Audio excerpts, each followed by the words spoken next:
Greetings. Let us continue with the part of estimation of shear force attracted by the wall footing. For this purpose, let us consider the footing is going to act as a RCC beam of a cross section B into with a effective depth D.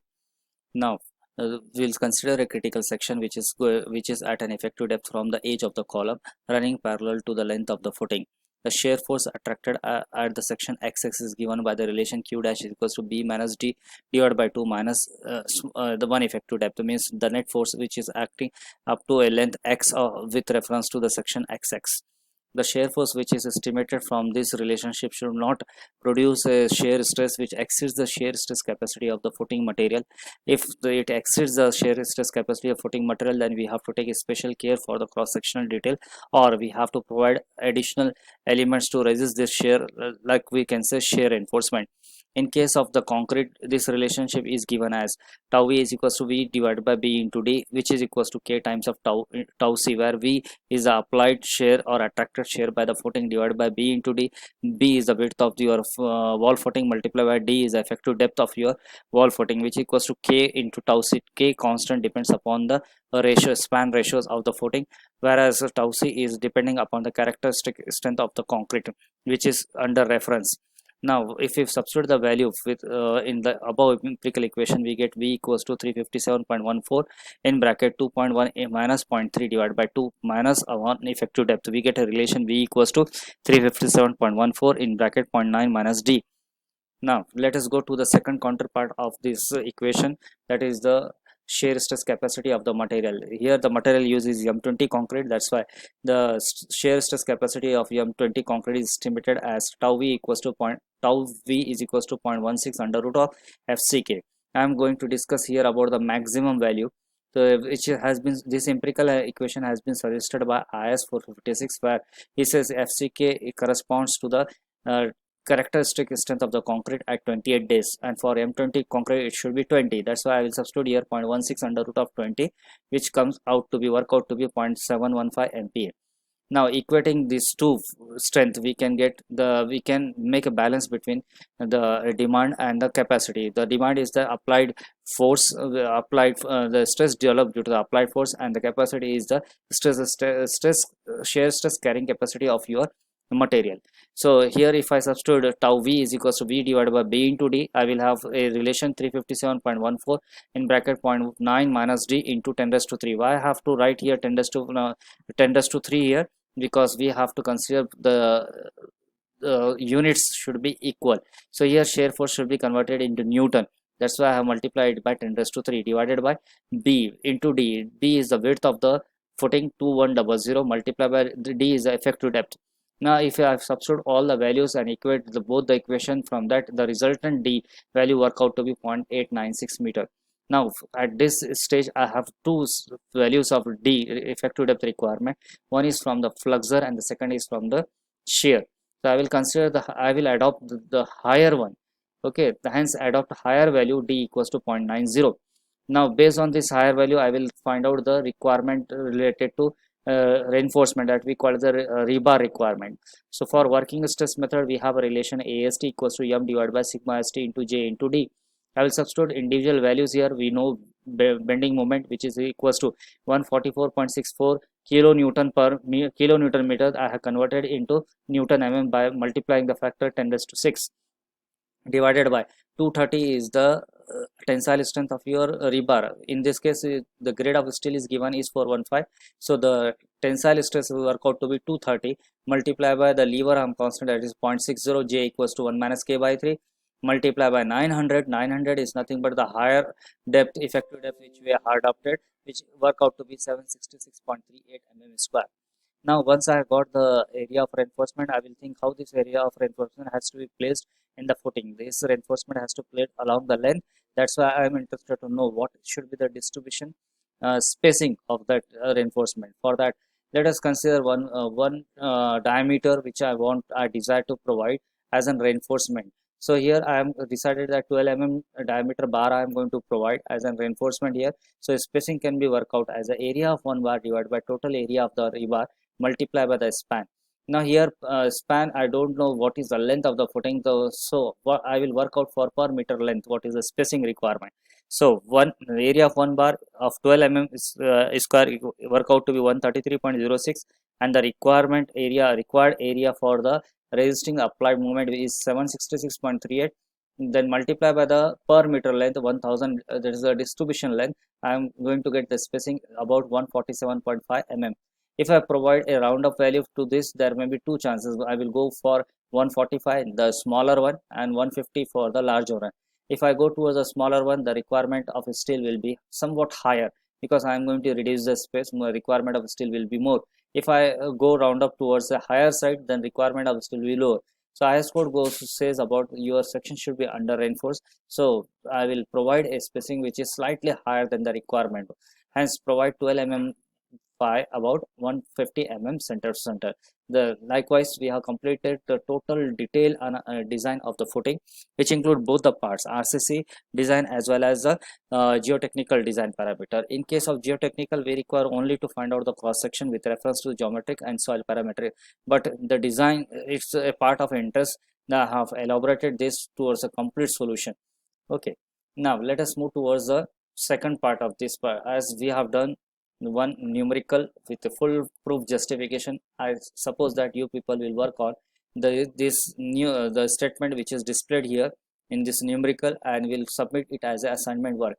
As for submitting this assignment work, you can go with reference to solution by hand. You can take a snaps and send it through WhatsApp or email to me, so that I will provide the inputs whether you have done correctly or some improvements are required.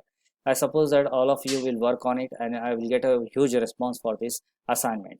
A strip footing is founded at a depth. The numerical which I have provided for the assignment states that a strip footing is founded at a depth of 1.5 meter below the ground surface. The water table is close to the ground level and the soil is cohesionless soil. The footing is supposed to carry a net safe load of 400 kilonewton per meter square with factor of safety 3. Given is gamma saturated and phi equals to 35 degree. Find the required width of the footing using Terazaghi general shear failure. So one correction is there in the statement. I have forgotten to say about the gamma saturated. Let us consider this value as a 20 kilonewton per meter cube. Gamma saturated, note it down, 20 kilonewton per meter cube. Now in this equation, what he says, the strip footing is there, which is having which is located at a depth of 1.5 meter below the ground, and water table is close to the ground level, means below the footing, and the soil is cohesionless, means there is a C value is comes to be 0 here. The footing is supposed to carry a load of 40 kilonewton per meter square, and the factor of safety is given to us as a 3. So what we have to do, we have to assume the general shear failure criteria for strip footing, and we have to substitute the corresponding value and get the dimension. What is the requirement of width for this type of footing? You restrict your answer up to the requirement of width. Don't go for the detailed analysis such finding the movement, finding out the shear force attracted, finding out the depth requirement, finding out the rebar and spacing of that one. You restrict your answer up to width only. Now let us move to the third numerical, which states that a square footing located at a depth of 1.3 meter below the ground has to carry a safe load of 800 kilonewton. Find the size of the footing if the desired factor of safety is 3. The soil has the following properties: voids ratio 0.55, degree of saturation 50%, specific gravity 2.67, C equals to 8 kilonewton per meter square, and phi equals to 30 degree. In this case, he has given a numerical which says about finding the cross section dimension required for a square footing if it has been located at a depth of 1.3, and the characteristic of the soil has been given in terms of void ratios, degree of saturation, specific gravity. We have the very first thing we want to know what is the bulk unit weight of the soil. So by using three-phase system and that relationship, we can work out for bulk density is equals to the summative values G plus E into SR saturation ratio multiplied by the gamma or W, that's a unit weight of the water, divided by 1 plus E. 2.67 is the specific gravity given to us, 0.55 is the void ratio given to us, multiplied by 0.5 is the degree of saturation given to us, multiply this by the unit weight of water, which is 9.81, divided by the relation 1 plus E, 1 plus 0.55, we'll see that unit weight of the soil work out to be 18.64.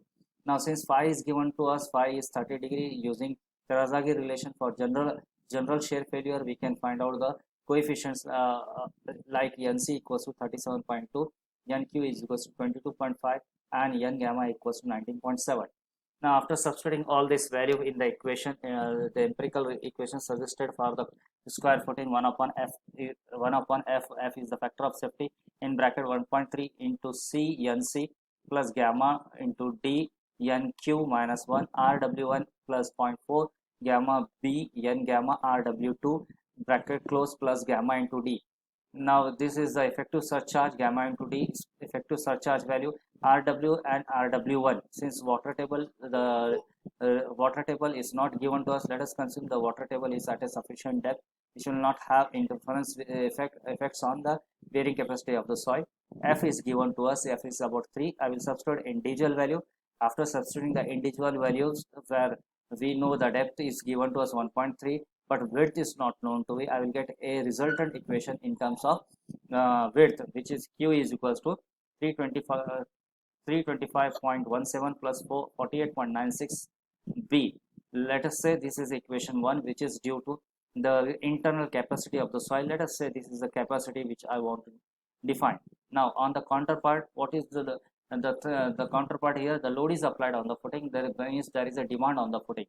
So I will find out the shear the capacity, which is in terms of the applied load. So here P divided by B into small b. You see here the P by A cross section area. So both the side is a square one. The both side will have the same value, B into B square. So it comes to be 800 divided by B square. Now I will let us say this equation as a equation number B. Now I will say there is a equilibrium between the applied strength and the strength of the soil. So what I have to do, I have to equate equation A and B. After equating equation A and B, we comes towards a solution that is a 48.96 B cube plus 325.17 B square minus 800. After solving this equation, we get the value of B equals to 1.42 meters, say 1.45. Now I can make a comment here. I have to provide a shallow square footing of size 1.45 meter by 1.45 meter, located at a depth of 1.3 meter, which is capable to carry a load of 800 kilonewton per meter square over inch. Now, as we have done in the previous case regarding, I'm not want to know the third parameters of this footing, that is the depth of the footing. For this, what I have to do, I have to go towards a additional statements. Now I will make an additional statement here. Now consider that this footing supports a concrete column of 300 by 450 mm. Their interest lies to know about the bending moment shear force attracted by the footing and the section details such as required thickness and rebar to resist these forces. Material properties are M20 grade of concrete and Fe415 grade of steel. Now here the part is related to evaluation of the bending moment and shear force attracted for a footing, which will have a certain characteristic material properties. Then in that case, let us start with the part of estimation. In that case, we will first estimate what is the net upward pressure on the footing. For that, what we will find, Q dash is equals to applied design load divided by area of footing which we have provided. So requirement was of 1.42, but I have round up the value 1.45.